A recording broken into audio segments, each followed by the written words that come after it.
Hey foodies, and welcome to Cooking with Kiana. Today I'm going to be showing you guys how to make my delicious apple crisp recipe. Now this is such an easy recipe, but a perfect fall classic. Now let's get started.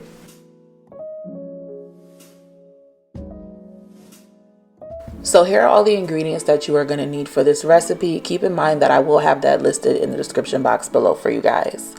For the crumb topping, I'm going to use 1 3/4 cup of flour, 1 cup of brown sugar, 1 cup of old-fashioned oats, 2 sticks of salted butter, 1 pinch of salt, and a half a teaspoon of cinnamon.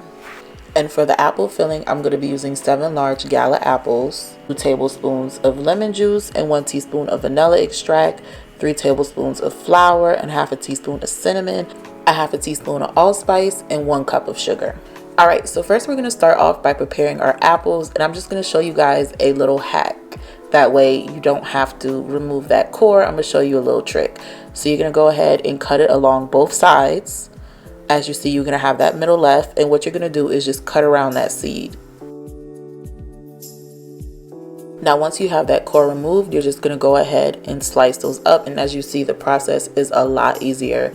Now if you want to, you can go ahead and peel off that skin, but since we're going to be slicing these thinly, it's not really necessary. The main goal is really just to make sure all your apple slices are the same size so they can cook evenly.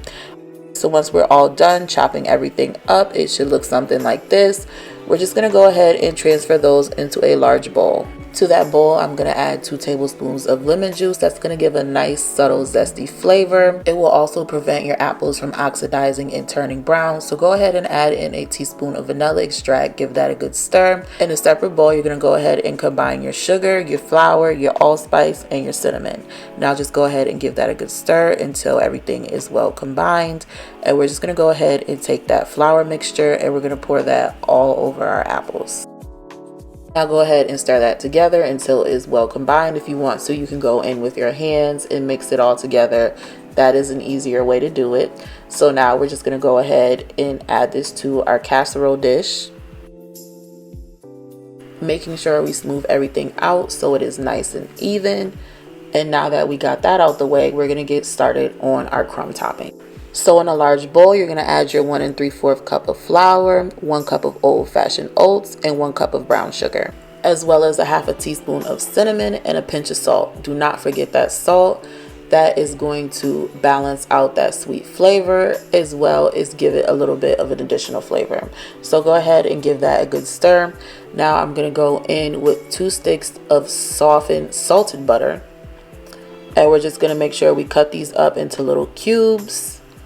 And make sure those cubes are room temperature. That is very important. So after we added those in, we're just going to go in with our hands and just crumble that up. So first I start off by folding it into each other, but then you want to make sure you crumble it. Now once you see pea-sized buttery crumbs formed and it is nice and crumbly, you are all good to go. And it is time to assemble our apple crisp.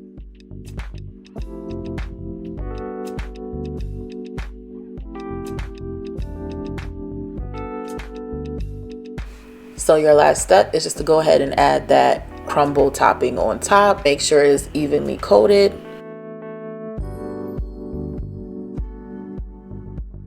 Then you're going to drizzle about 5 tablespoons of melted butter over the top. This is going to make your crust nice and flaky and buttery and nice and crumbly. Now we're just going to go ahead and pop this in the oven on 375 for about 45 to 50 minutes. While this is in the oven, it's just going to fill your house with so much good smelling aromas. It's going to smell like fall. Honestly, it smells like an apple pie, and I just cannot wait to cut into this. So let that cool off for about 5 to 8 minutes, and then it is ready to serve.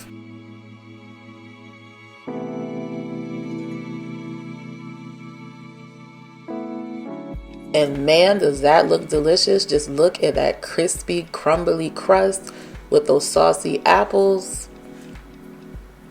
So let's go ahead and plate this. Making sure you take your time so yours doesn't fall apart like mine did. But of course, we cannot forget to plate this with some ice cream. It's only right. And then I'm just going to go ahead and drizzle a little bit of maple syrup on top. You can use caramel. Now let's dig in. This apple crisp recipe is so delicious that you'd be surprised that it's so easy to make. If you're an apple pie lover like me, you will definitely appreciate this recipe. You guys definitely need to try this out. That is why I left the full recipe in the description box so you guys can make this at home. Thanks for watching, and I will see you guys in the next recipe.